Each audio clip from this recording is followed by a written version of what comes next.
All right. What is going on, everybody? Welcome back to another Serious Angler podcast. I am your host, Bailey Egbrett, and joined with me is the captain, Mr. Andy Full, who is now sporting a brand new mic that he is beyond ecstatic about. Yeah, it's this little snow globe looking thing for our MP3 listeners. He's way too excited for this little Toys R Us looking microphone. It says blue on it, all right? And it's a little ball. So like Don't even go there. Don't even go. We have kids that listen to this, Andrew. that's why I stopped. Oh gosh, dude, what's up? What's been up with you? I feel like I haven't talked to you a little bit. You guys took over the show for us last week because I was on Mille Lacs ice fishing, catching nothing in Minnesota last week. Staying cold. Yeah. Were you very blue? Get out of here. It was a whopping negative 10 degrees on Monday when I showed up. Thankfully, no wind. But the rest of the week was actually pretty nice, like for how us Northerners like. We say like a 25-degree temp with no wind is like beautiful in the winter. Oh like, yeah, really give me is. some shorts and like a long sleeve t-shirt, and I'm set to go. Yeah. Like, give me 25 all day, and I'm the warmest person in the world. I don't know about shorts, but like bibs and a hoodie, and you can hole hop all day. But dude, shorts the and fishing kind of sandals. sucked. The fishing really did suck. Yeah. I'm sorry to hear that. That's all right. Perch was okay, but like the walleye bite on Mille Lacs, at least for what we were able to get into, wasn't very good. And but it was kind of that way for everybody. It was weird because apparently the bite's been pretty good, but like I guess the literally just so have it the week we get there, it sucks. And we had good guys that were with us. Me and Brian Hawthorne and Brad Brosdahl up there are like legends for ice fishing. So it's not like we weren't in good company. They just weren't biting, or we just couldn't find them. But it's kind of cool to kind of see those guys that are like, your pro ice fishermen kind of go to work and see their process of breaking it down, because it's similar to open water, but obviously you still have a different process when it comes to ice. So it was kind of cool to be with them and the Humminbird crew last week. It's kind of something completely new, and got my 2 days of ice fishing in, and now we're back to open water. Yeah. I wonder how pelagic like a winter walleye is compared to like summer months, because they tend to move a ton. So I'm just curious as to like how much they may move during the winter. That's a great question. I don't know enough, one, about walleye, and two, about what they fish do during the ice to really understand that. Only thing I know about walleye is that they can get pretty big and they taste really good with some butter and some soft shell tacos. The only walleye I understand is the type that goes in the pan. Yeah, exactly. Like they're innocent bycatch that ends up on my grill. Yeah, exactly. Man. But dude, got a great episode tonight. We're getting Mr. Ben Milliken on here to talk bass fishing and kind of break down his mindset. Because the dude's been straight smashing them this past year. And a lot of people say like, oh, it's simple. You move to Texas, you're going to catch big fish. Well, he catches big fish at a much higher rate than most do. So there is something there. Yeah, exactly, Rich. Walleye for food. That's funny. So we're really excited to kind of break that down with him tonight, talk some bait selection, all that jazz. We're going to get into it in a little bit. But Andy, how has things been in your neck of the woods? Just real fast. Everything is bigger in Texas. No, everything's good. Thanks for asking, man. For hanging in there. So good. Yeah. Well, dude, I think without further ado, we should have our guest join us here. Mr. Ben Milliken. What's going on, dude? Gentlemen, what's going on tonight? Good evening. How we doing? I appreciate you taking some time out of your busy week to join us here. I know you've been cracking them. I literally just got done eating dinner and watching your recent video you posted tonight. Awesome. I appreciate that. Hey, thanks for being a little flexible. I know we were planning on doing this last night, but I've been blasting all over freaking Texas, and we don't know where we're going to have reception, where we're going to be going the next day. Just pretty much out there hunting for the next big one, Oh, yeah. Dude, no problem at all. I've been to Lake Fork once for a week, and that was probably the worst reception I think I've ever had in terms of like area. So to live in Texas, I'm sure it sucks to try to like work around that. For sure. Yeah. But no, either way, I'm glad we got you here, got you on the show tonight to talk fishing. But obviously we've been following along with your channel, but for maybe some folks that have missed an episode or two, or maybe for some reason live under a rock that don't know you, tell us a little bit about yourself and kind of what you've been up to lately since you moved down south. Yeah, man. So I'm from Omaha, Nebraska originally. Been fishing my entire life as far as I can remember, and started the whole professional YouTube thing about 4 or 5 years ago. I was fishing tournaments pretty much exclusively like 10 years before that for bass. And full-time YouTube deal. Been making 4 to 6 videos a week for 5 years now. And this last spring, moved down to Texas. Moved my family down to Texas. And this last year's been pretty epic bass fishing, since we moved down here. And it's man, I don't know. I can't even really explain it, how excited I am to be down here. It's definitely had its trials and tribulations. We just spent the last 2 days and didn't catch a big fish, didn't make a video or anything, and just grinded for daylight to dark all day. So it's definitely not easy down here, but it's been a great 9-10 months since I got down here. I think that's a really good point, is that like people think just because you go to these historic lakes or you go to a location that's known to have big fish and you see people posting pictures that, oh, I'm just going to go show up and throw whatever bait wherever I want, I'm going to catch a giant. That's not exactly how it works. No, you still have to put the work in. You still have to put the hours in. Obviously, there's some cases where people get lucky, but like you're not putting the work in, you're probably not going to set yourself up for a chance with a true giant. Which, yeah, 100%. It's crazy coming down here. People do it's all relative, of course. I mean, back in Nebraska, a 6-pounder was very rare, very, very rare. And then a 7-pounder, I only think I weighed 2 or 3 7-pounders on the scale in 15 to 20 years bass fishing in Nebraska. And so to come down here, everyone thinks, it's the same thing. If you catch a 5-pounder in Nebraska, it's the same as a 10-pounder in Texas. It's not quite to that scale. It's more like catching a 7-pounder in Nebraska is like catching a 10 in Texas. But even moving down here, there's people that have been fishing here for bass their whole life, never caught a 10-pounder, never caught double digits. So it's pretty crazy. Yeah, no, and that's one thing I kind of want to break into tonight, and kind of to start. It's back when you're living up north in Nebraska and to now, obviously you got some new tools like having live scope. And I think you've become one of the best, in my eyes, one of the best with that thing in the recent probably year and a half since you've gotten it. But I'm very curious in terms of your mindset, if that has changed at all since your move south in terms of your approach going on the water and trying to target bigger fish. Has that changed? Live scope aside, because we're going to get into that in a second, but just how you think. For sure. It's not a ton different, but I've always been someone that's using baits that are bigger than average and targeting big shad eating fish, big bluegill crappie eating fish that a lot of people aren't targeting. But the difference was there in Nebraska. Generally, I picked up the big bait thing because I was trying to win tournaments. And I knew early on I need to do something a little bit different than everyone was doing to win.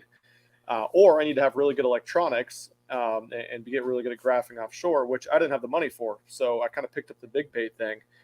But the difference was there. I was fishing for 1 or 2 of those swim bait bites a day generally, and everything kind of had to line up. But the great thing about Texas down here is, even a lot of the 5, 6, 7-pounders just have giant heads, giant frames, and they love the big bait down here.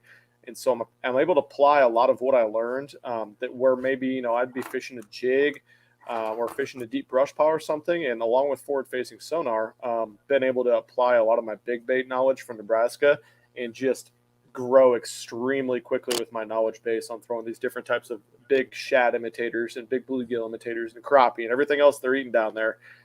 It's just sped the process up in Texas so much.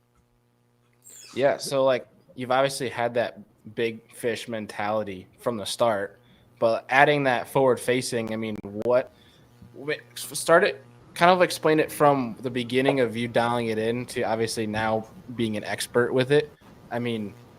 How does that kind of advance your learning curve of, 1, probably wasting less time, and then 2, being able to see the size of the fish? Because I can't tell you how many times in your videos I pick up on you saying, oh, that's a giant, where that one's bigger than the other one, where you can tell the size of a fish, and you're very good, I've noticed, in telling the species of a fish too. So kind of like explain the learning curve of that and the advantage of it.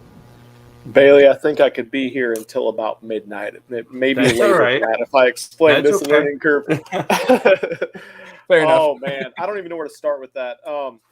It's all time behind the wheel, like everything else. And when I started off with it, I was able to kind of get it. I don't know. It's extremely difficult with live scope to go out on your lake and say you don't just start panning around and saying there's an 8-pounder and just cast it and catch it. A lot of people think that's all you do, and I get so many crazy comments from people that don't understand it in videos and Instagram and Facebook, whatever, man.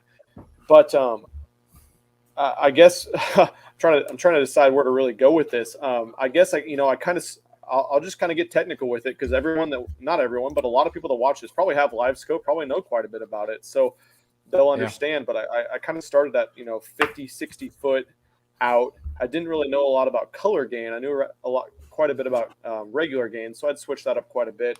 And more than anything, when I started, I was using it as a tool to see what kind of habitat was in front of the boat as opposed to just what type of fish. Because I fished a lot of man-made lakes in Nebraska and Iowa and Missouri, and the biggest thing there is they all have man-made rock, brush pile, just hard spots at the bottom, drop-offs, points, grass edges, stuff like that. And I realized really quick, forward-facing sonar is like the best way to acknowledge these spots ahead of you and really pinpoint exactly how these fish were holding on these types of cover. But it wasn't until I got down here to Texas and really early last winter and last spring that I realized you can crank that up. You can run that screen super hot and blast it out to 100, 120 feet and crank that color gain up.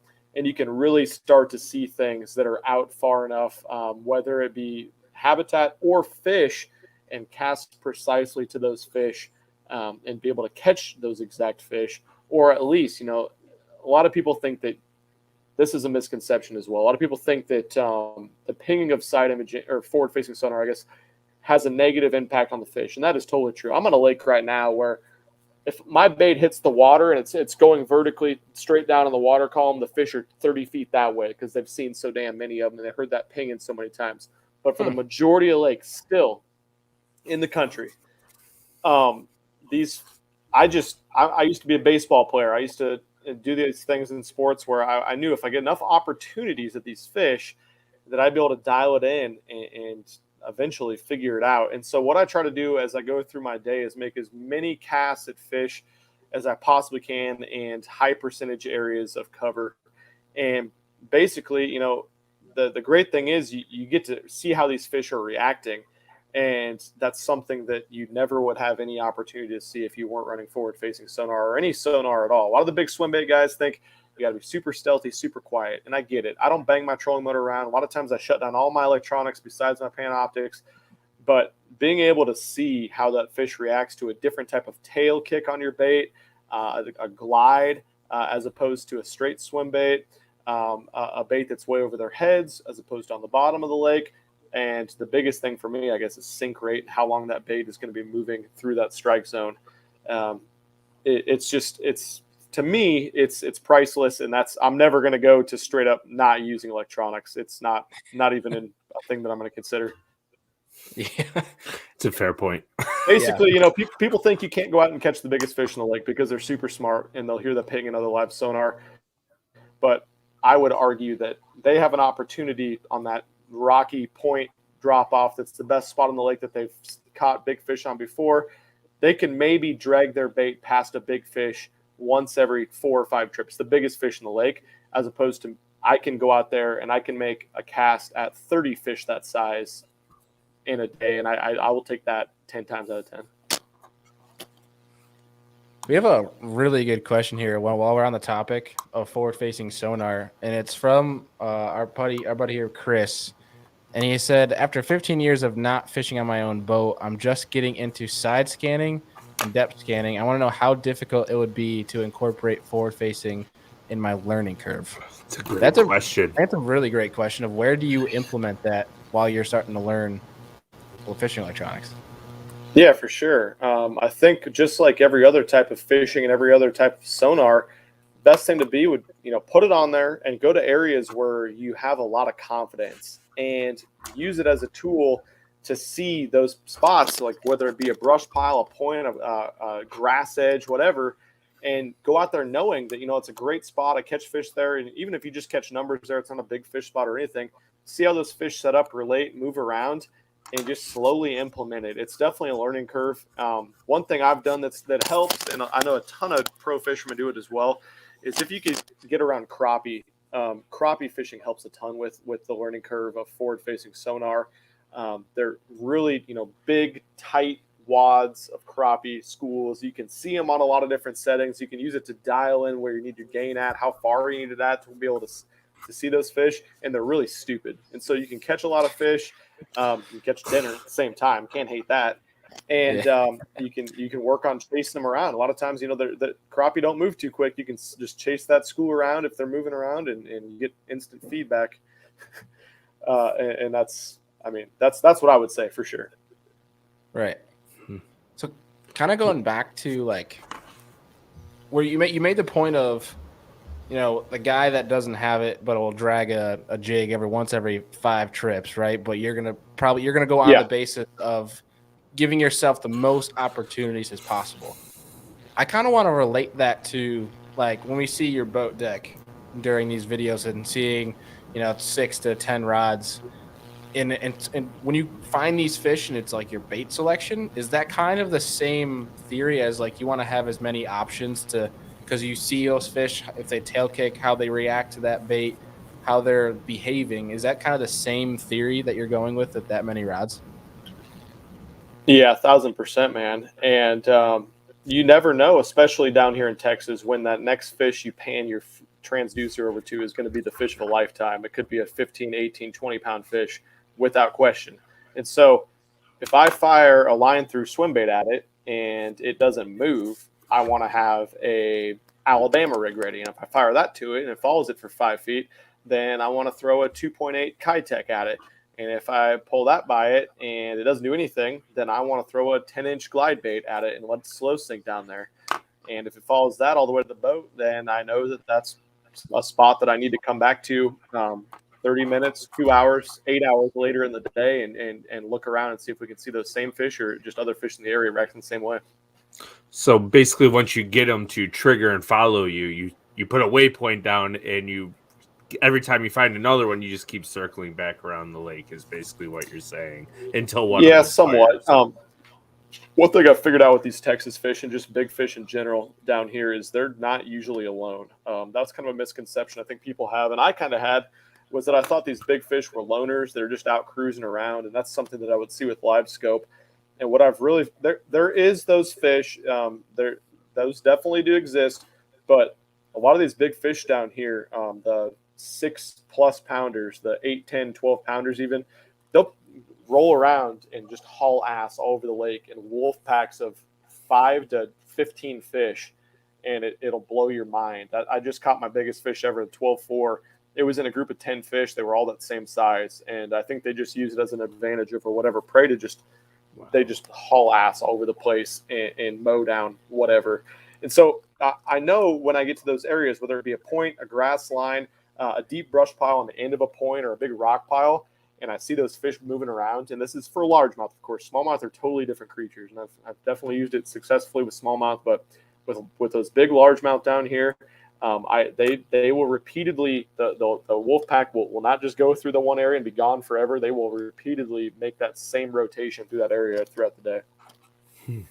So they basically make a triangle, is what you're saying. Yeah, and that's one of the big things that I didn't realize for sure. What was just that these fish travel like this, and the biggest ones travel like this. And it's something that I think we never understand or never did understand as fishermen. You pull up to a spot, you pull up to your favorite rock pile, whatever. And I had spots in the back of my head that I'm like, this is a great spot. And I think we all have this idea. This is a really good spot, but it's usually only good for one fish. It's for whatever reason. There's one big one that's always there. It's not a number spot. I'm just going to pull up and catch one. But the deal was you caught one, but there was 8 more following it. They came to the boat. They sat under the boat. They're still sitting under the boat as you're, trying to cast to that rock pile again. and they're just hanging out down there. They're never going to bite until you back your boat off, go fish somewhere else, and come back to it. A lot of these one fish spots or big fish spots are actually, there's a school there. They all pull and follow that either pull you with your bait or they follow the fish that you caught. And that's something, obviously you see chasers with smallmouth and whatever in clean water, but it's kind of blowing my mind with forward facing. Yeah, I think that's the biggest advantage of forward facing sonar. More than anything is just being able to learn more about how these fish actually behave versus these, I guess, assumptions that we've made prior to having forward facing of like, oh, they probably just do this. That's always kind of the famous line for an angler is, oh, they probably just do that, or there's no way they do this. And one thing we've learned from we had Matty Wong on here, and I've stolen this line from him a couple of times, is never trust. What is it, Andrew? Don't trust. He's basically saying anyone that speaks in absolutes, you can't trust it. So like learning to not believe in absolutes in fishing, I think help you as an angler to know that there's always a possibility of something until you really dive into it. And forward facing, I think, has really helped us clue into the different scenarios that bass present us with, where just like you said, we're like, oh, it's because I've heard that so many times. Guys will say, oh, this is just one fish spot. It's always a big one, and that's it. Where that could be the case, like you just explained, in all of those different scenarios. 100%. Just being able to see how they react to stuff, I think, is the biggest advantage of it. Absolutely. And see, one example of that, I'm fishing a lake right now. Last time I was here a couple weeks ago, I was fishing the spot where I'm always catch big fish out of, and it's like a big long main lake point. It's got rock on it, and then on the very end of it, there's like 3 hardwoods where it drops from like 30 foot to 70 foot, and they're right on the drop off. And I could see some fish out there, and I fire my line through over it, and one kind of followed it, whatever. I was like, oh, there is a fish in there. I couldn't really see him, though, because the hardwoods are so thick and big. And I had this 9-inch, it was like a big wedge tail swim bait, and I fired it way over the top of it, and I wasn't even paying that much attention. And I'm pulling it over the top, and all of a sudden I get just freaking blasted. I didn't catch the fish, but before forward-facing sonar, I'd be like, well, yeah, that's a great spot. It's on a drop-off, big hardwood tree. One came up and smoked it. You're fishing for one. But when I pan that Panoptix over to it, there was like 10 fish that were probably 8 to 12 pounds just all over it, and they hit it. The first one that bit it fouled the tail up. It was bent over, and I was ripping it through the water. Another one ate it with the tail fouled up and just missed it. It was crazy. Just another example of we don't really have any idea what's going on down there. It's all about how they react. Right. What do you find a situation like that they're willing to commit on a big bait like that, but they're not like fully committing to it where you're going to get a good hookup rate? What's your process of kind of finding baits after that to get them to commit, where they're going to fire on something but haven't fully committed yet? Yeah, every situation, every bait is different. A lot of times you're screwed. It's a timing deal. And today it happened over and over. Today we had one opportunity at a big fish. It was a group of 15 fish probably. They were all, I don't know, they were all over 10 pounds, I think. They were giant. But didn't get them to bite, followed the bait. And then we probably had 50, 60 other fish that we were individual in a group. They just didn't commit. And the timing just never happened today. And that's the way it is sometimes, especially at these pressure lakes. But I guess my mentality is always I'll change. Let's see. I throw something quicker sinking, or I throw something that the previous fish have been reacting to, whether it be that day or the last time I was at the lake. I'll fire that in at a fish first or a group of fish first. And then from there, I'll start changing up. I probably change size after that of bait, and then I'll probably change sink rate after that, and then I'll probably go try to catch a different fish. Yeah, it's like when do you know with that forward facing, like when to leave, when you know that those fish are just way too stubborn? I think that just comes with experience, man. It's like everything else. That's the biggest thing, and especially in tournament fishing, you know when to stay or go. And if they follow it all the way to the boat and they're not touching it and they're under the boat, they're probably burned, probably done. So come back at a different time with a different bait. But if you're firing at it and it's not even moving, I'd try one other bait usually, and then I just write them off as not going to bite at that point. Fair. That's a good point. Yeah. As So- the single ones. Now we have this lake in Texas that I fished a lot this year, and they would travel in those wolf packs of 8 to 12 bass, and they were going so fast. And if you got the bait in front of them, they would either fly down to it or they would eat it. Or they would miss it or they would eat it or something. But they were super aggressive. And from that point, it was just figuring out whether it was going to be the hair jig, it was going to be the 9-inch flutter spoon, it's going to be the line through swim bait. And that kind of changed throughout the day, but they would eat one of those. And that gives you pretty quick feedback. Fun. Yeah, it's pretty terrible. I cannot complain. I grind and beat my head into the ground and spend 12, 14 hours sometimes not catching a fish, but I cannot complain moving down here and having the opportunity to catch giant fish like this all the time. Now, Well, dude, now, not many people are really willing to put that time in. They're going to spend maybe an hour looking at that thing and try and fish, and they're like, damn, I can't figure this out. And then they're going to go back to go flipping bushes, which they might catch fish. But like when they put that time in, you're earning your keep for catching the caliber that you're catching.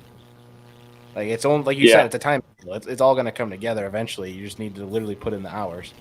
Yeah, for sure. And I get more time fishing full time than a lot of people will get, but I think it's a valuable tool for anyone that can go out and can afford to get it, because at the very least you can see what type of cover and structure that you're fishing for.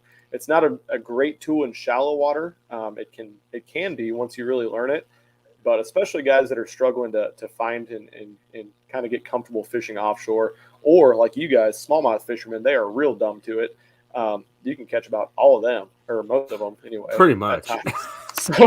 So I got a especially crazy story for you. big vast fisheries like St. Clair and like any of the Great Lakes, it's just invaluable. Oh yeah. I was fishing a derby this fall on Erie with my buddy Destin, who was on the Elite Series the last 2 years. Our buddy Destin, and I had a smallmouth randomly over 54 foot of water show up 10 feet underneath the boat. Like it was just an orb, right? We're like, I don't know if it's a smallie, so I dropped on it. It chased it all the way to the bottom in 54 feet and ate it. That is wild. That deep. Yeah, 10 foot underneath the boat. Just dropped flatworm on it and chased it all the way to the bottom with a half-ounce weight, like a rocket. You get that thing past him and he starts going down. You ain't gonna stop it. Just let him go. No, just let him. I was like, are you kidding me? His air bladder probably went. Probably killed the damn thing. He goes 54 feet down and 54 feet back up. It was the most insane thing ever. No, we ended up weighing. I think that was our biggest fish of the tournament too. Is like 4.5, almost 5. I'm like, what the heck? Like, I mean, never experienced. I thought maybe it was a walleye, so I just dropped on it, and all of a sudden it was just like, boom. I was like, maybe it's a bass. For sure.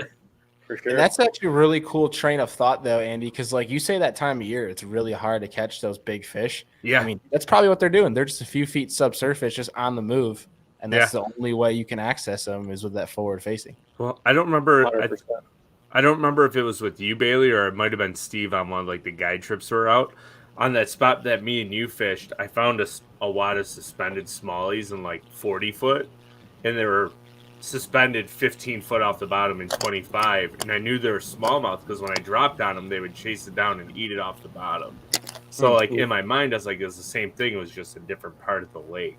So I have seen it, but it's usually that July to September period when they become more pelagic and just chasing food, and they tend to become more lean at that point. You don't get those big butterballs. They're long, skinny fish that do that. Yeah, throw that. Is that your new mic, Andy, that's making that robot noise? Is anyone else hearing that, or is that just me? I hear too. Hold on. Let me try to unplug it here. Oh, you're good. Let's see. So Ben, when you let's kind of put the scenario like when you are going to a new lake, and obviously your goal is to go there and find the biggest fish in the lake. Like, do you have a process on the water that you've never seen before? Like, when you pull up, like, what's your kind of process of, whether it's looking at a map before you launch the boat, getting on the water and trying to find them? Yeah, absolutely. I guess one of the things I did that's kind of made me understand why I've caught big fish in places and fish places I have in the past, and it's really helped me now that I moved down here, was I read a book. It's called In Pursuit of Giant Bass by Bill Murphy. And if you haven't read it, I would strongly recommend you do. He uses a lot of techniques in there that people would never use today and would never help them today. Old stitching techniques with a 4-inch worm, straight tail, and 50 feet of water with no weight on it. Just the most finesse California stuff ever. With a pistol grip 5'6" rod. But the man caught so many teeners and stuff in the 80s and 90s in California. It's insane. But the biggest thing I took from it was the principles of where he talked about the biggest fish living on any particular body of water, the different access points they use when they approach these offshore areas. So that's, I got to give quite a bit of credit to that. But it wasn't, I didn't learn a ton of new things from it, but it solidified in my mind. This guy's 40 years ago, he was catching these fish. And he's using the same type of principles that I've used in Nebraska to catch 5-6 pounders. He's catching teeners. But, a lot of what it depends on when you get to a body of water, I like to look at, seasonal stuff doesn't matter that much to me anymore. I've kind of realized that the biggest fish in the lake outside of the spawn period, largemouth, I'm talking, of course, smallmouth, once again, crazy, weird animals. The biggest bass will live on the most prominent pieces of cover and prominent pieces of structure, no matter what lake you're at, unless it's a super muddy lake. In that case, I don't go to the lake. I don't like to go to super stained lakes. That's just the way it is. I use a lot of baits that are visual baits with live sonar, and if the water is not at least 1.5, 2, 3 foot visibility, then it makes it extremely difficult. So I try to find these lakes where obviously I've heard or know from looking online they got giant fish in them, and I check the water quality. If that's all a go, then I will, no matter what time of year, get on the most prominent points and look at the most prominent point on the lake. First off on the map, I'll go scan that. If there's humps, that's a huge thing too. And a lot of it's scanning with side imaging to see if it's got the type of cover on that piece of structure. And at that point, you just put the trolling motor down and start blasting around. That's not a huge, crazy thing to wrap your head around, I know, but that's literally how I started all these lakes. I had fished Lake Fork like 2 or 3, 4 days before I moved down here. Besides that, I haven't fished a lake that I've caught fish on before this year in Texas. So that's my approach when I go to these lakes. Yeah, honestly, it's just keeping it simple. You really you're kind of relying on your resources and putting in the time. And that's kind of what I'm curious about too, is like what people don't see behind the scenes in your videos of like, how many hours, like, and say in an average session when you go out with coleslaw and you get some filming in, and like how much time are you spending behind the wheel that we don't see when you put out your YouTube videos? Yeah, well, I didn't get a video the last 2 days, and I spent daylight to daylight the last 2 days after I drove 8 hours the night before. So that's part of the game too. But generally to get those however many fish I'm putting, I don't know. I used to make a couple videos a day sometimes when the fish were small and I'd catch more, but now I'm grinding all day to catch 5 to 8 fish for a video generally. Heck yeah, the grind.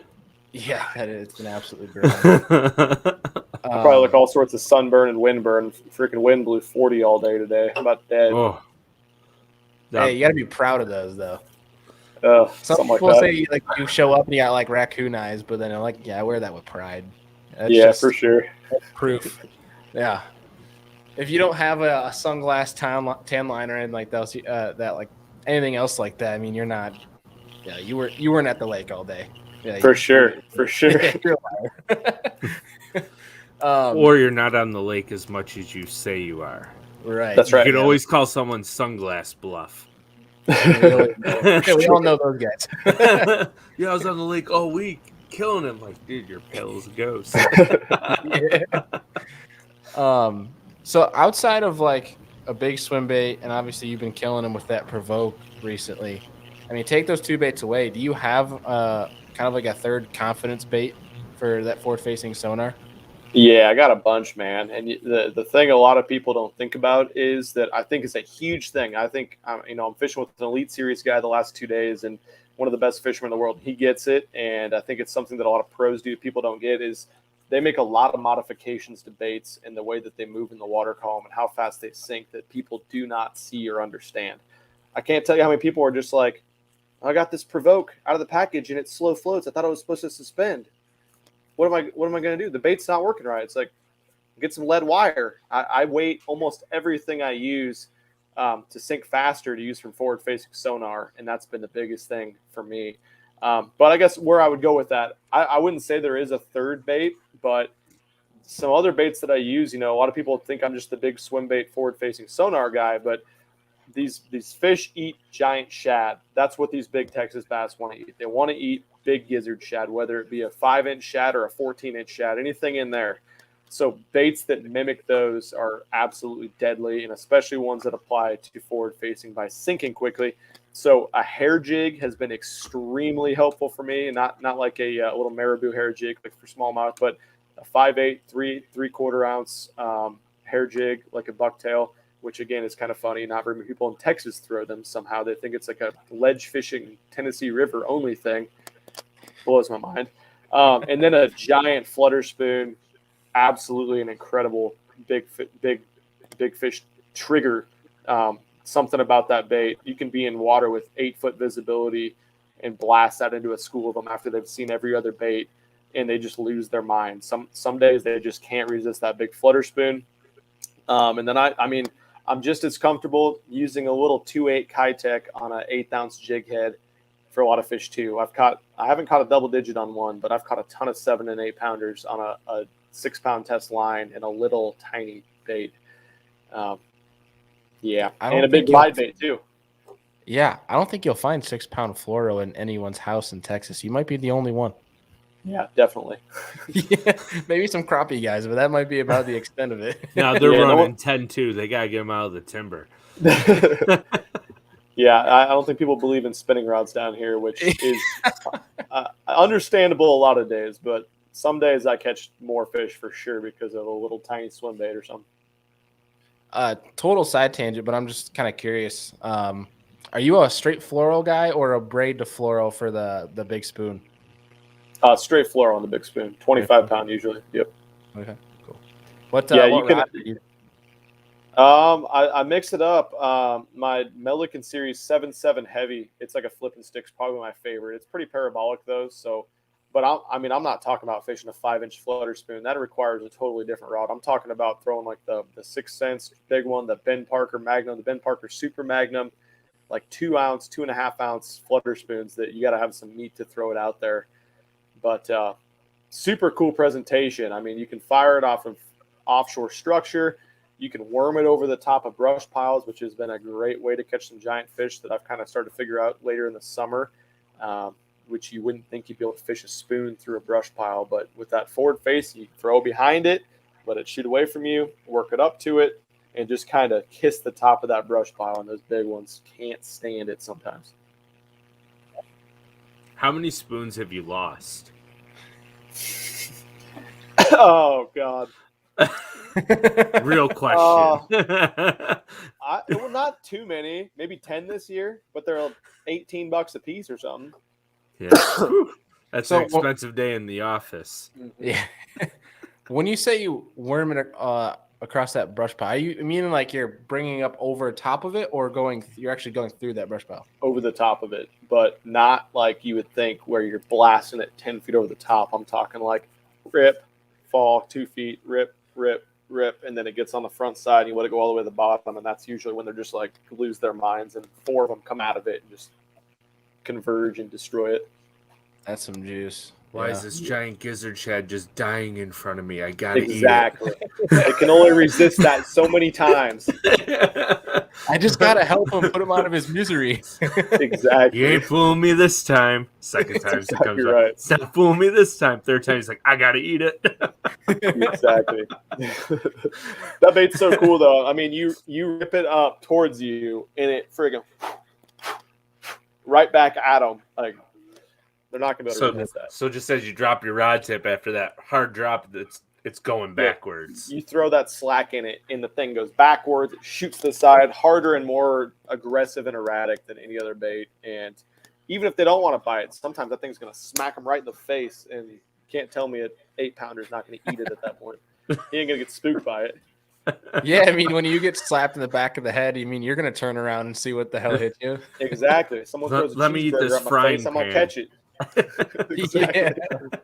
Yeah. We have another rod question here from Felipe Moore Fishing. What rod do you use for jerkbait fishing? And I was actually thinking the same thing watching your video from today, that 6 cents rod. What rod specs and what rod was that? Yeah, that's the 6 Sense ESP series. It's a 611. I think it's a medium heavy moderate. They have a 6.9 medium also that works just as well. It's a faster tip, but it bends all the way through the rod, if that makes any sense. So I don't even know how to describe the action on it. The power It's like a would be secondary action, right?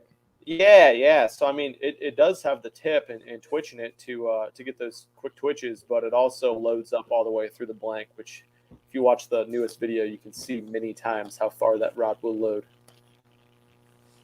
Yeah, that's one thing Andy and I have kind of been diving into is like you can see a rod's just like general action and then also what they list it as, but then there's always like a secondary action that kind of companies are kind of known for depending on what rods they put out. But like, Yep. Certain rods will be fast action, but they'll be like you talk about your flipping stick, it'll be parabolic throughout the entire rod, and that's Yes, kind of sir. like something important I think to look into, like when you're looking into a rod. If you're really when I designed my series of rods, it was extremely important to me that the action was proper on all of them for different types of techniques. And one thing I've kind of really figured out over time is the more moderate bend you have in a rod, really the more versatile that rod can be for different types of techniques. Of course, you have your niche rods for different types of baits, but as a whole, I have a 7.4 heavy rod that bends a long ways through the blank, and because it bends so far, I mean, you can pitch with the rod, you can drag with the rod, you can throw a swim jig, you can throw top water, buzz bait, spook. You can do all sorts of stuff with one rod because it has that slower action. You catch them all on it. So it's something that I definitely incorporate into the 9 rods I came out with. You got anything new coming out for 2022 with 6 Cents? We do actually, yeah. Rod wise, we got a lot coming out. We got 3 new models coming out in my Milliken series, which is great. We got a deep cranking rod, a 7/8 rod that's gonna be great for. I mean, you could use it for like a 10-foot diver, but 15-foot diver is probably gonna be right in the sweet zone.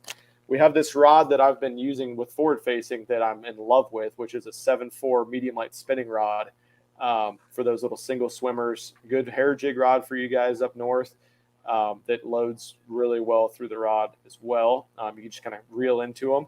And then also coming out with a jerkbait rod that's going to be similar to that ESP one. But we're also, another thing we're excited about is for the first time, we're making a whole series of rods built 100% in the United States on North Fork blanks. I've got the opportunity to design 3 or 4 of those different models that are coming out in the series.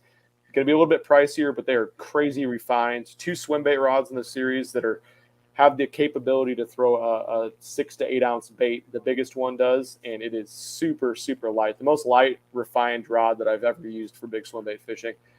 Then the one that's a smaller swim bait rod for the 2 to 4 ounce baits that I just caught that 12 pounder on. Once again, super slow action, bends all the way through the blank. So rod wise, very excited for that. And bait wise, we'll probably come out with 20 more new baits in the year too. That's awesome. I ended up picking up a couple of the new jointed swim baits and then also the glide bait that came out. I'm trying to remember the name of it. You'll have to. Sweet, yeah, the draw. Yep. Yeah, yep. I picked up a couple of those, but I mean, I think when you talked about the price of a rod, I think anglers know now that we're willing to pay the money for, because in the end, for most cases, they'll say you get what you pay for. So I mean, it's people. I mean, firsthand, obviously buying some of those swim baits you got that people are willing to spend the money. So I'm pretty excited to see what you guys are coming out with and seeing some of the rods you build out. I'm gonna have to scoop me some, but dude, that's pretty cool what you guys got going on over there. It's exciting. It's one of the big reasons that I moved down to Texas was the business side of things, and it's been very beneficial to be able to get those baits and rods and everything in my hand the day that we get them and get the feedback immediately and sent back. None of that waiting for fresh water, open water season for 4 months like I used to have to do, like you guys are doing right now. Yeah. I mean, Nebraska, you're not really around much, to be honest. No, Especially business side too. Little Correct. known fact about New York: our open water season is usually about end of March through December. Sounds So terrible. we get 8 months instead of 12. Right. I Every got you. year, every year our ice season seems to get like shorter and shorter, and it's slightly scary, but also kind of cool because we can like New Year's Eve we were out, we had 180 smallmouth and almost 30 pounds. So like it's just dumb. It's just That's more of wild. yeah, The it's just dumbest fish in the world live in Lake Erie from November to December. That's the not a dumbest terrible fish. thing. No. I think there was 4 different times where 2 of us had both of our baits like in the same fish. Like they ate both of our lines. It was it's dumb. Well, But that's dude, fun. Is it pretty mild up there? And I'm experiencing a lot of the same stuff.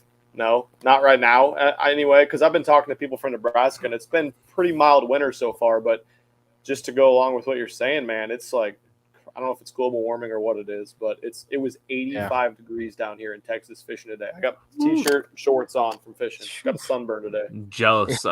Today got to Oh, 25, and yesterday, where me and Bailey are, we got about 20 inches of snow in 7 hours, and I think the high yesterday was like 12.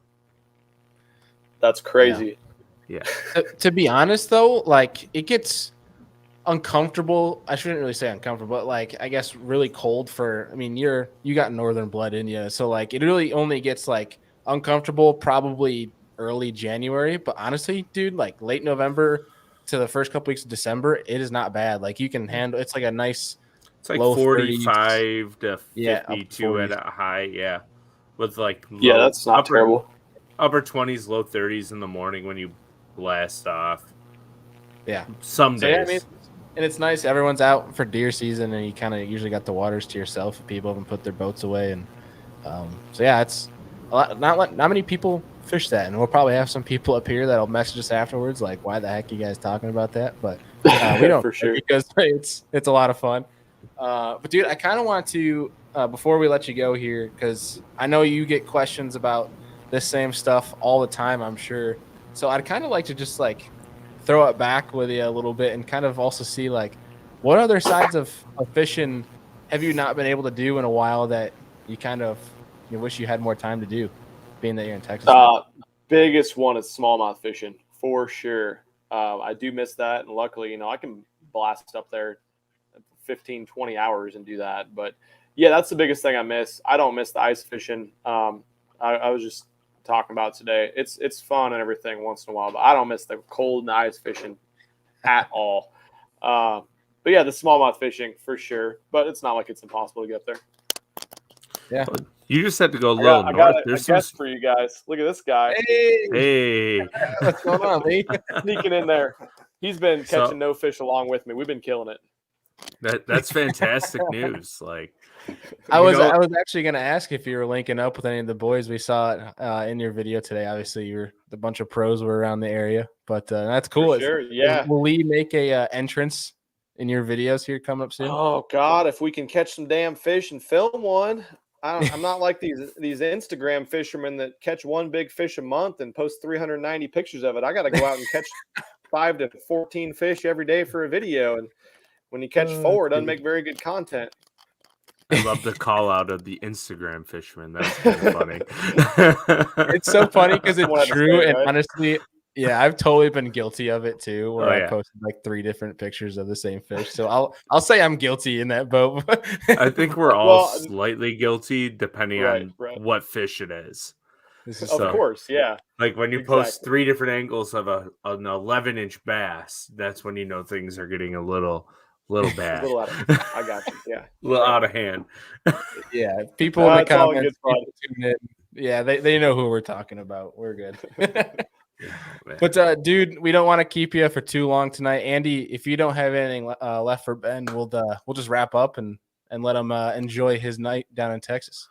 So one thing is, since you moved from Nebraska to Texas, how much has your mindset changed? And then going forward with tournaments, what does your tournament selection look like? Are you handpicking lakes that are completely tailored to the style of fishing you want to do, or are you like just going out and fishing rando tournaments whenever you can? Yeah, those are really good questions. My mindset's changed filming wise, probably to it hurts me quite a bit because I get to the point where all I want to do is go catch giant bass, and I know I can catch the biggest bass by live scoping. And 95% of viewers on YouTube don't want to go watch someone out in the middle of the lake talk about fish following his bait all day. It looks like you're in the middle of the ocean. None, but majority of them don't have boats. They bank fish, they spillway fish, they catch different species of fish. So when I'm out every single day trying to catch big live scope fish, that's not necessarily good for the old career. But it's what I enjoy, and it's to the point where I'm not going to pander to, I guess, an audience that's not myself. I'm going to do what makes me happy, and because at the end of the day, if I'm happy, I get to go home to the family and not make them miserable too, because I'm not happy. So yeah, it's changed. The tournament side of things, I kind of took a step back from tournaments this year. The year before and the year before that, I probably fished 20, 25 tournaments, making videos, all of them. And that's something I really, really enjoy doing that. And people really like those. But getting settled in here to Texas has been so busy trying to figure out content stuff that I kind of took a little step back. Yes, is the answer, I guess, to will I try to tailor my Panoptics forward-facing sonar to these lakes? Yeah, absolutely I will, which has kind of been one thing that's held me back from entering a bunch this year. I'm not going to just go drop a $500 entry fee to get my tail kicked in. And so That's a fair point. Yeah, but at the same time, I'm also the type of person that's I want to be super versatile. It's what's helped me my entire fishing career is being able to go over there and be able to live scope all day in the middle of the lake, go to the next lake, be able to fish current the whole time, and go to the next lake, be able to drop shot the whole day, catch them, go to the next lake, be able to flip and square bill and do whatever. So I'm definitely going to fish more tournaments this year. They will be tailored more to help my style. Obviously, I need to cut the learning curve any way I can against probably the best fishermen as a whole, as any state in the country, I would say. Just a huge fishing culture, thousands and thousands of bass fishermen and bass boats and tournaments down here. But I'm hoping to jump into the Toyota series coming up here on Rayburn, which should be super fun because there'll be like 7 giant tournaments leading up to that every single weekend. And that lake already sounds has like Texas 700 boats a day. Anyways, when there's no tournaments. But I don't know. We'll kind of go from there. There's weeknight tournaments I want to hit. And I don't know. We'll see. It's going to be a fun year. I'm excited for it. Things need to warm up a little bit. They're trying to get on freaking beds down here in Texas because it hasn't cooled down. So it either needs to cool down or warm up. I don't know what it needs to do, but it's been tough. It sounds like if it cools down at all and then gets warm right away, they're all going to swarm the bed, is what it sounds like, if they're trying to get on bed already. If it doesn't get super cold the next moon, there's going to be a ton of bedfish second week in February. That Toyota event at Toyota at Rayburn could be a bed fishing tournament second week in February. Oof. If it doesn't cool down. So it's pretty wild. That seems kind of crazy early to me. Well, the crazy thing is here too, that was a lot different than back in Nebraska. The spawn season is so much different. I always heard people talk about it, and I'm just like, dude, in Nebraska, they pull up and spawn, and they're done in like 7 minutes. Yeah. Like 2 weeks max. Oh yeah, I mean, not even like Nebraska was crazy like that. I think it's just terrible habitat on man-made lakes, and so I never really got a chance to bed fish a ton. But I was just talking to Lee, and he said, Rayburn and Conroe and Fork, they'll spawn from January, February until the end of June because there's hundreds of thousands of these fish, and they can't all spawn at once. And they just keep cycling through. Dang. It sounds like my smallmouth. Like, I think the smallmouth spawn on Lake Erie and Buffalo is about a month and a half long. Usually like May 10th through about June 30th, you can catch spawning smallmouth, and they come in waves. Every week there's a new wave. It's wild. That's awesome. I think the difference is you find smallmouth on bed in 30 foot of water versus where there's inches. That's correct. Yeah, that's very all fair. Depends on the water clarity, of course. I'm fishing a lake right now where I know they spawn deep. Lake Travis here in Texas, a kid caught a fish last year that he saw in a bed in like 15, 20 foot of water, super clean water, and he thought it was a 7-8 pounder, and it was a 15. So, gosh, yeah. there's freaks, and it's Wild West down here. Oh, that's Travis another thing I was going to say. Oh, go ahead. Sorry, Bailey. I was just gonna say Travis is one of those lakes where they like spawn on cables, right, on the docks. Maybe. I know there's a lot of spawn coves and stuff. I haven't spent a ton of time there, but yeah, it's like a highland lake. It's a lot like Ozarks lakes, like Table Rock. Right. Give them Less something tender. hard. Yep, for sure. But the one thing I would say about the spawn, I have found traditionally the bigger fish spawn in deeper water, always for Yeah. whatever reason. Or Like- at different times, first Yep. or last. So like even on some of our Finger Lakes, Bailey, I found like in June you might think the spawn is done, and then you'll find a really clean section of the lake, and you'll be like, oh, there's a couple giant largemouth on bed still, and you can get them to go. And that's I think for all New York lakes. So, but it's kind of cool if you have water clarity, they'll spawn as far as the sun can get down, and people think they're only in 6 inches of water or less. Mm-hmm. It's interesting. Very. So, Well, dude, we will we'll let you go here. We appreciate you taking the time Thank out you. tonight and talking with us. And I will say, I for one, speaking on my behalf, I am a big fan of the live scoping videos. So keep those coming. You agreed. mentioned some people like your different style videos. I for one am a huge fan of the scoping stuff. So as long as you enjoy it, dude, people will consume it. I promise.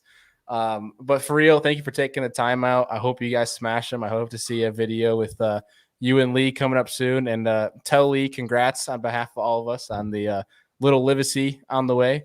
So For sure. but dude, seriously, thank you very much for taking time out tonight. Thanks so much for your time, guys. Hopefully get back on here before too much longer, and hopefully we'll have some more fish stories to talk about. Sounds Yeah. good. Just catch a state record already, and we'll get you back on the show. We saw it today. Saw maybe a couple of them. Just got to get them in the boat. Oh, we'll be waiting for it. We're gonna hold you Sounds to that. good. Thank you, All right, gentlemen. Ben. Appreciate it.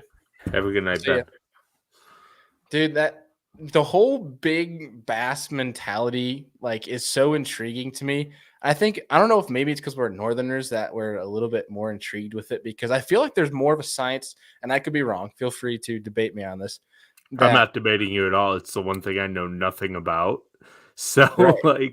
I'm just thinking like I feel like it's more prevalent in the South in the north than in the North, because I feel like I think smallmouth might be an exception, where there's times of the year where bigger smallmouth will be very territorial, where bigger smallmouth will be away from that bigger school of bass. Like we've had Ben Nowak on the show, and we've talked about this theory many times, but I feel like in terms of largemouth, like I feel like our bigger largemouth, some of the biggest largemouth I've seen up here have always been with other schools of fish, or they've been with a couple smaller largemouth.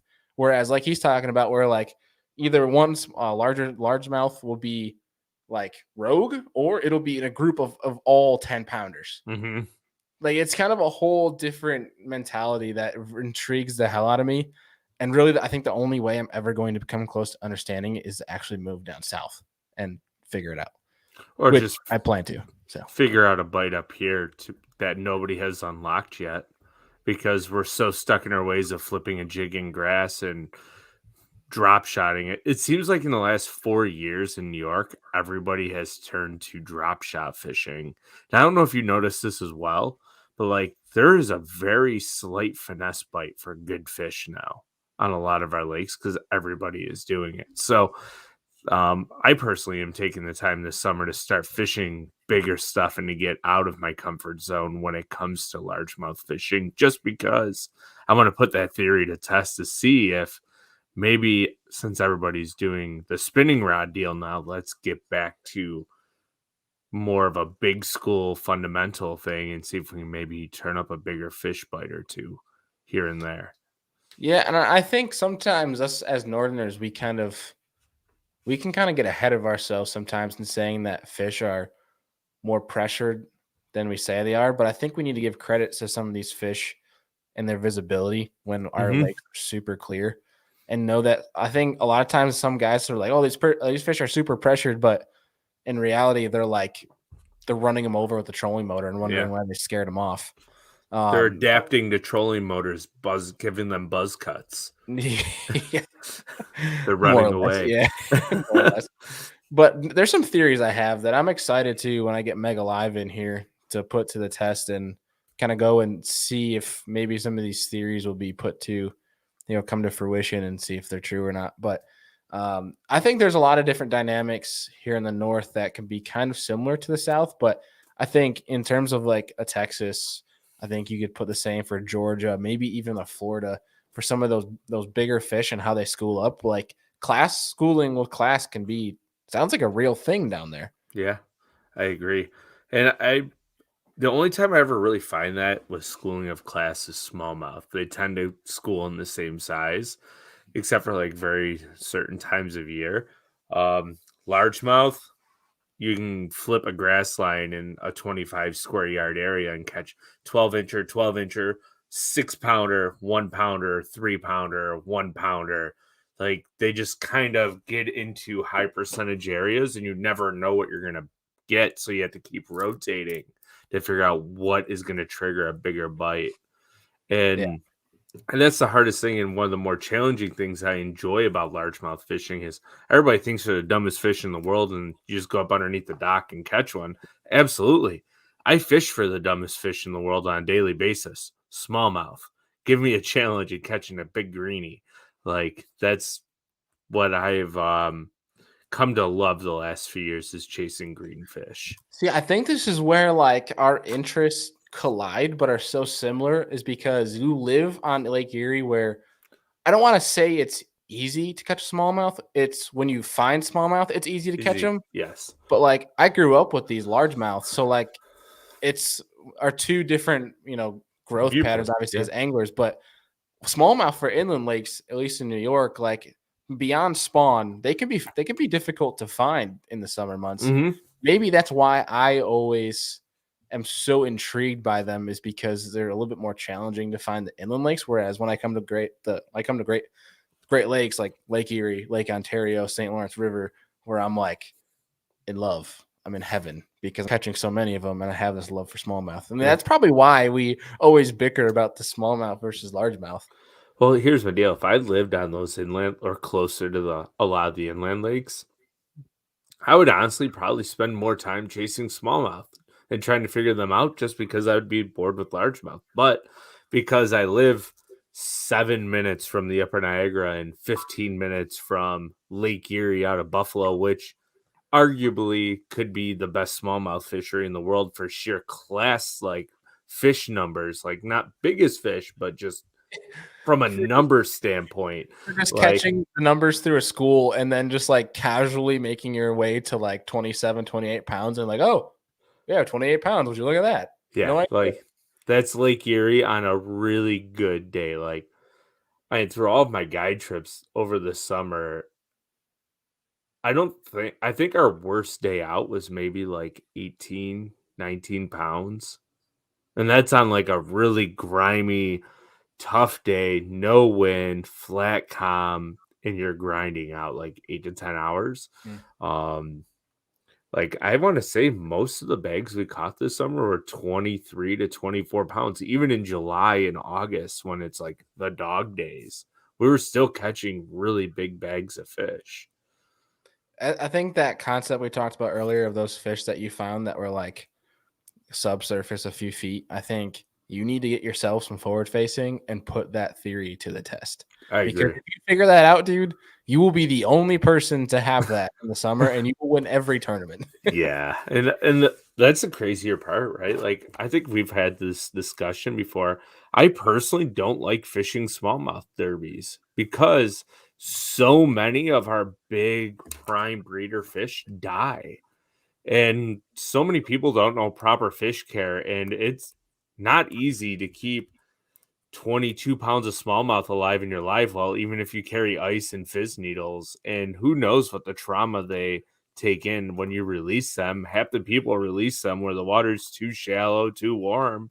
So what is that true mortality rate? Yeah, you might have 100% live release, but I want to know how many fish die after we release them, because a lot of them are not in the best of shape when you bring them in and it's 95 degrees in your live well and you caught them 40, 50, 60 foot down.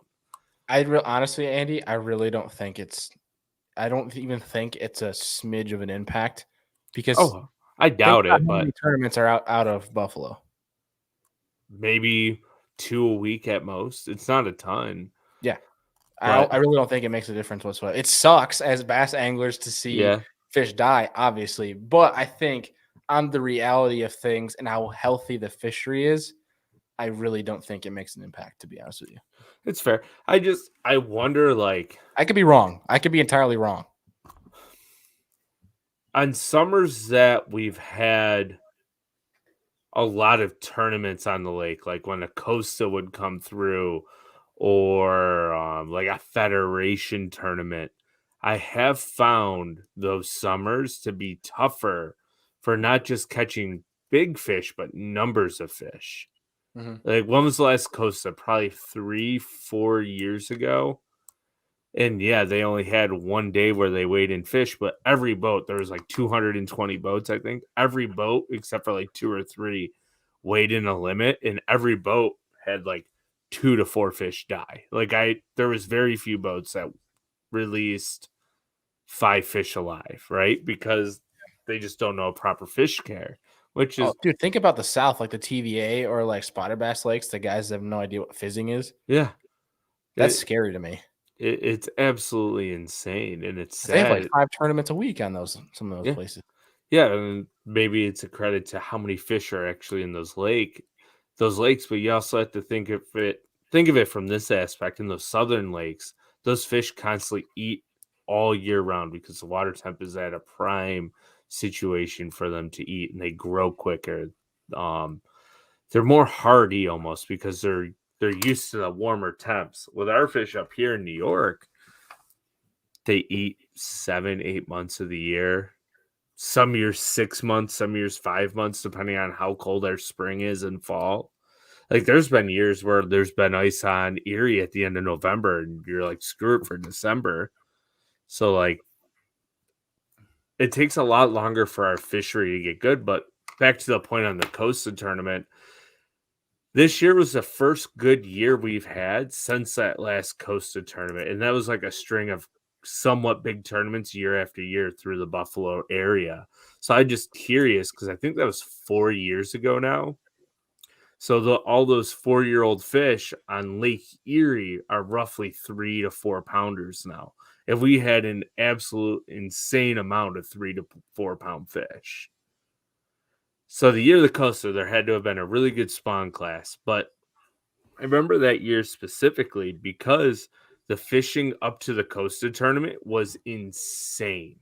Like 50, 60 fish a day. That Costa tournament came in. After that tournament, you could pull up to any rock pile and there might have been 1 to 2 bass on it. Like, it was like the entire area got carpet bombed and decimated and all the fish died. You I couldn't. mean, it moved. I don't know if it's so much that they moved or pressured, but you could literally run like down lake and find nothing to spots that are further down where nobody fished. It was like a desolate wasteland in front of Buffalo. It was absolutely crazy.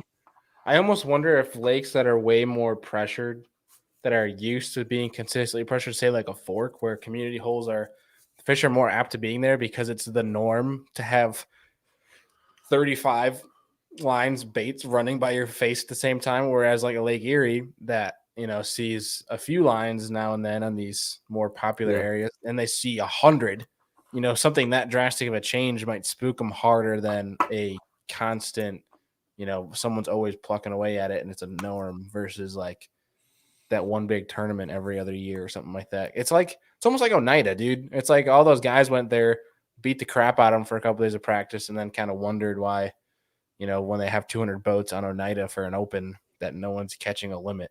Yeah. Like, And Oneida is a classic example. That lake is so fertile and has so many fish. And then as soon as you get one big tournament on it, that lake is shot the rest of the year. So yeah, it's like I don't know about I wouldn't say the rest of the year. Because like the At week least after until the open, fall when they like start 21 eating. pounds. It's only 21 pounds to win after the open. But look at it like 5-6 places down and how much the weight drops off. I honestly didn't even look, so I can answer that question. Yeah.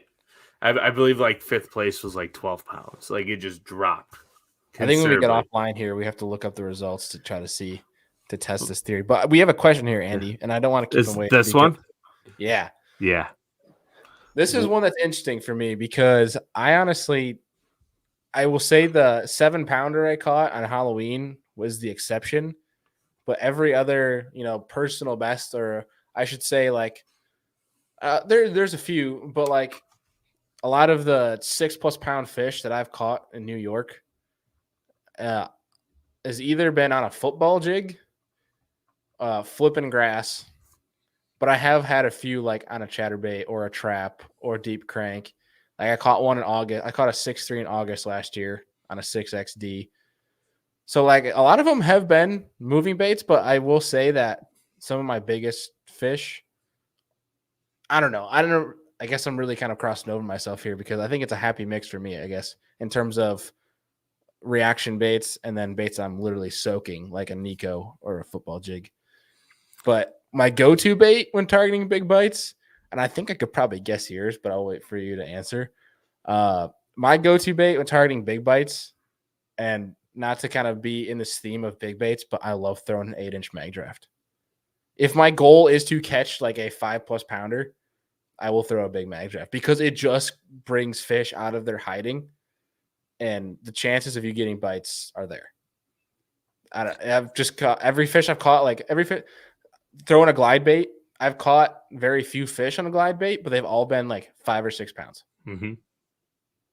I'll let you answer. I have a feeling What is my go-to chatterbait? 100%. Yeah.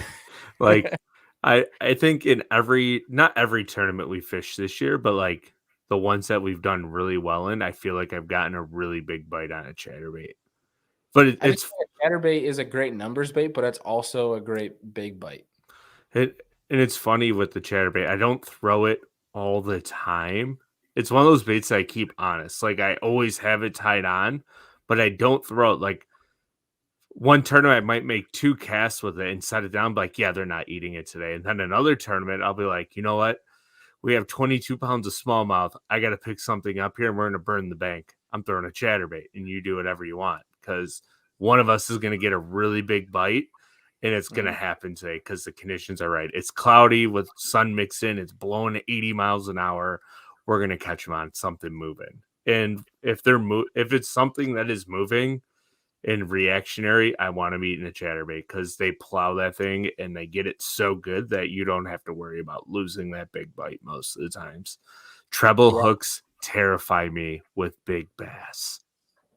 And I'll just throw that out there. They terrify you? Yes.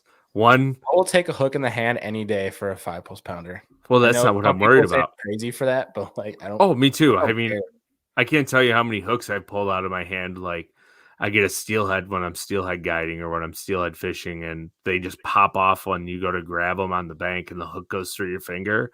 Getting hooks in my hand does not worry me. Like just a pair of hemos or pliers and yank that son of a gun out.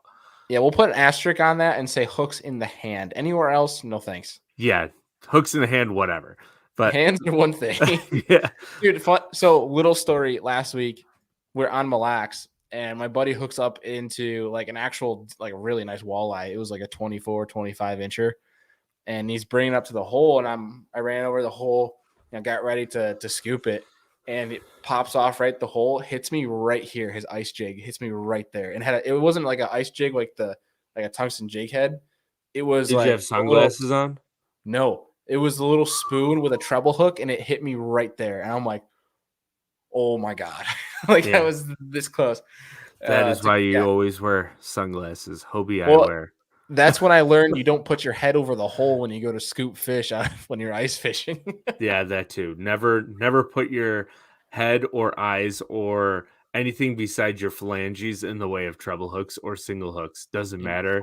Your phalanges. Just let the phalanges do all the work. If it doesn't hurt as bad when it goes in your fingers for whatever reason. Oh my God. But yeah, no, it's not even so much the hook getting in my hand, right? It's when that big one comes up with like one itty bitty hook of your treble hook, and he comes up shaking his head on the surface.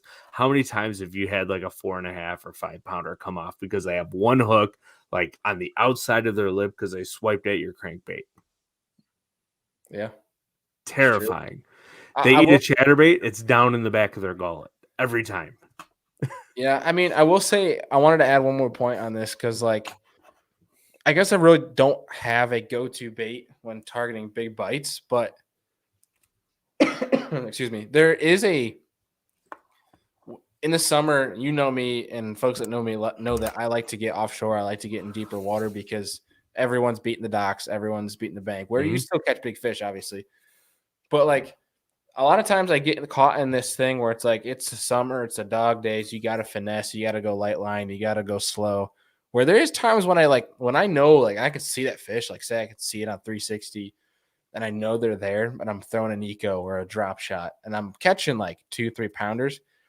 I really want to get out of this train of thought that I have to go finesse and really just like pick up a big plug or like a heavy chatterbait and just like knock their brains in so that they eat, because it's you might only catch one, Yeah. but like you'll still catch. I mean, I do deep crank in the summer, but like there is a time where people are like, oh, it's always got to be finesse, it's got to be slow, where I want to go against that grain and see if that'll produce bigger bites. So before I got in like this whole chatterbait phase, and I'm very guilty from getting away from this, what I used to do when I'd be on like a drop shot bite and I'm like catching 2-pounder, 2-pounder, 2-pounder, even if it was bright, sunny, slick, calm, I would pick up a spinnerbait for whatever reason, and I would like keep it honest, even though it was slick, calm, because spinnerbaits mimic what we have in all of our lakes, depending on the color you can throw. Can mimic a bluegill, can mimic a gizzard shad, can mimic an alewife. Those fish are reactionary to something that looks edible. So you might go really big with it, or you could downsize it. But I used to get so many big bites on a spinnerbait when it was bright blue skies, slick, calm, no wind, for whatever reason. And I would throw out maybe 10, 15 casts a day on very specific stuff, but it's just something about a spinnerbait that always got a big bite for me.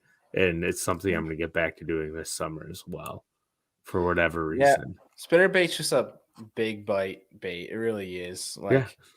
Like, there's been times in clear water when those big largemouth are coming up to spawn, and I've sight fished them with a spinnerbait. I think I've told you that story. I have a clip of it and everything.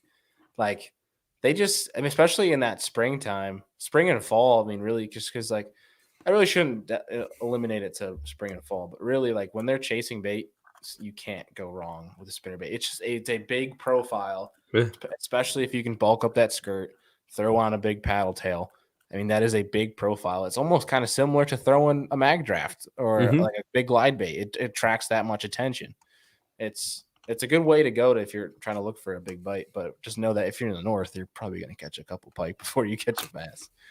So, That's actually that's one of the comment I was looking at, Andy, that I wanted to bring up too, because yes. What? Yes is my We do. answer. You're talking to the steelhead guy here. Yes, we have a lot of small creeks here in Buffalo that dump into Lake Erie.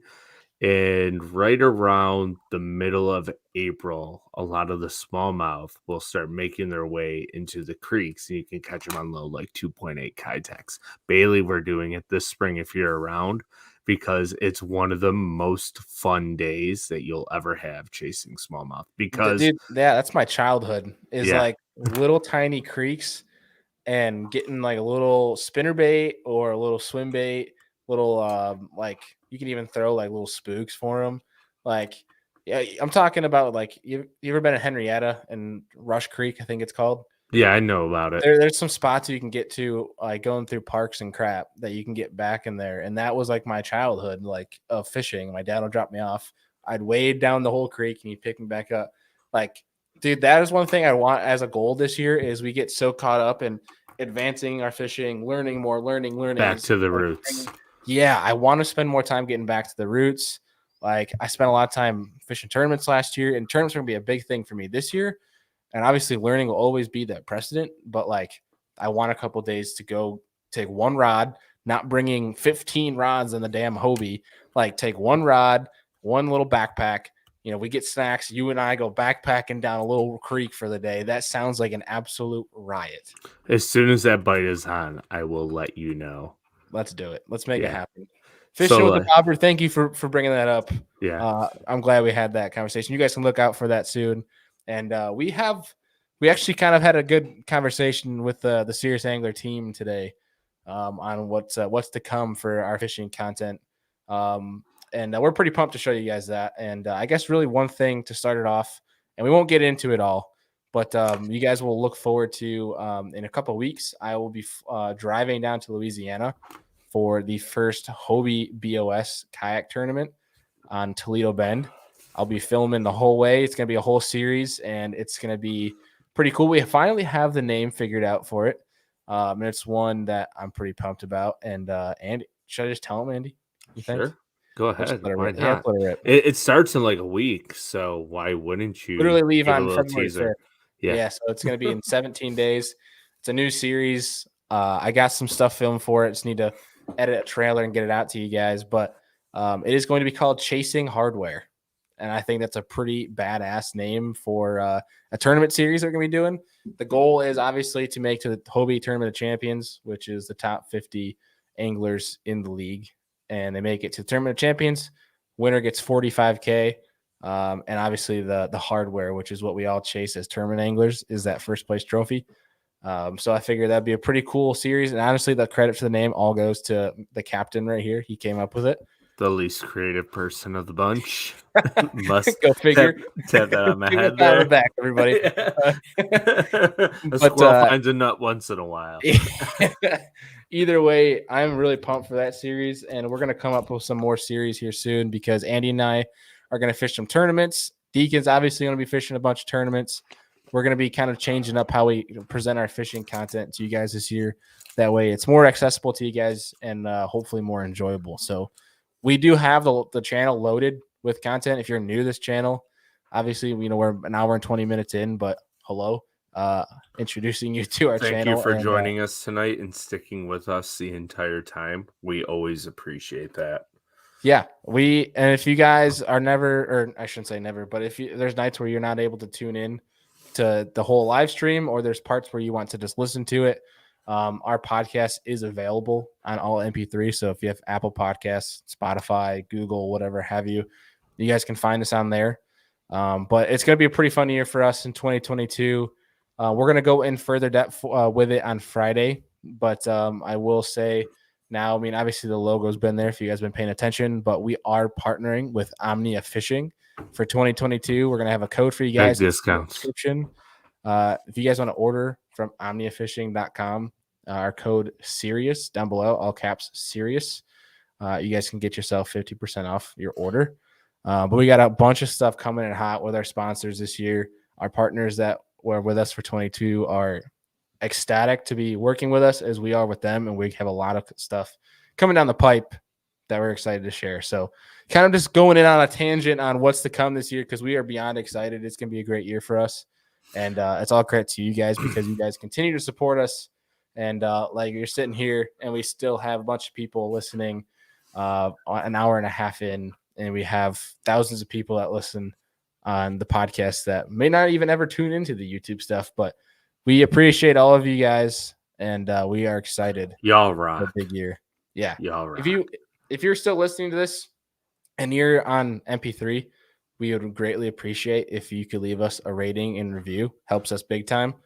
But just know, folks, if you guys tune into the YouTube stuff or the MP3, that all those discount codes below are for you guys to save money on your orders on some of the top of the line products. So we appreciate y'all. Andy, anything else for tonight before we sign off here? I just want to say to Ryan Dahl, he gave us a little comment there. I'm coming to your creeks, Andrew. May, buddy. May is the best time. Bring up Andrew Hayes. We'll have a 2v2 creek action. That would be fun. I called out Tackle Talk podcast. Clip it. I've been trying to get Andrew Hayes to come up here with Ryan, and I feel like that dude is just like, nah, I'm just going to stick to fish my little Ohio creeks for my little fish. I think he's scared to catch a big one because it will ruin him for the rest of his life. Uh-oh. He's going to have to. We've joked about him moving up here. So maybe he's going to have to come up here now. But yeah, 6:03, you did get here way too late. We're about to sign off. Yeah. But thanks for tuning in anyways. Yeah, either way, thanks for joining us. You'll have to rewind and go listen to Ben talk about that big bass mindset because it's actually a really intriguing topic. But we got a lot of cool episodes coming up. We have Dave Mercer coming on Friday, so that should be a fun one. And then Deacon has the Dark Horse Tackle crew coming on Thursday because tonight's episode is going to get pushed into tomorrow. So we got some things just so you guys are in the loop. We have some things kind of mixing up schedule wise that we'll unveil here soon. We'll keep you guys in the loop, obviously. But we're going to probably change up some days moving forward just to make sure that more of you guys are able to tune into the content. So, Andy, I think without further ado, we'll sign off here tonight, folks. We appreciate you guys, and we will talk